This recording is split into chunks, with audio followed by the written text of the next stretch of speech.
جی السلام علیکم۔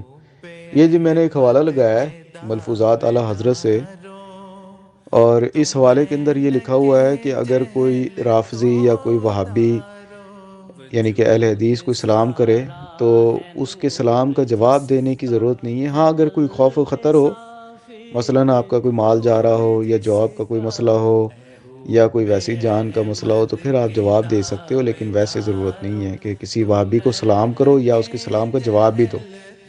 اب یہ تو دیکھیں نا، اب ہم لوگ ان کو غیر احمدیوں کو سلام کرتے ہیں، سنیوں کو، اہل سنت والوں کو، وہابیوں کو تو وہ ہمیں جواب نہیں دیتے۔ تو صرف بتانا یہ مقصود ہے کہ یہ آپس میں بھی ایک دوسرے کو جواب دینا ضروری نہیں سمجھتے، ٹھیک ہے نا؟ یہ آپس میں بھی ایک دوسرے کو غیر مسلم سمجھتے ہیں۔ اچھا، اس کی دلیل انہوں نے نیچے بڑی زبردست دی ہے، وہ پڑھیں ذرا۔ دلیل وہ یہ دیتے ہیں کہ لو سلم یہودی او نصرانی او مجوسی علی مسلم، آگے کہتے ہیں کہ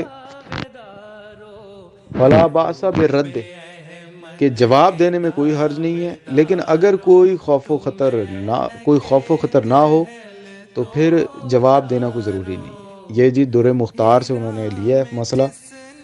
تو دیکھیں وہ مجوسی نصرانی یہودیوں کی بات اٹھا کر وہابیوں کے اوپر فٹ کر دی ہے، یعنی کہ یہ بریلوی وہابیوں کو اور شیعوں کو یہودی اور نصرانی اور مجوسی سمجھتے ہیں۔ جو مسئلہ یا جو احکامات ان کے لیے ہیں وہی احکامات ان کے اوپر فٹ کرتے ہیں، وہابیوں کے اوپر اور دیوبندیوں پر اور شیعوں پر۔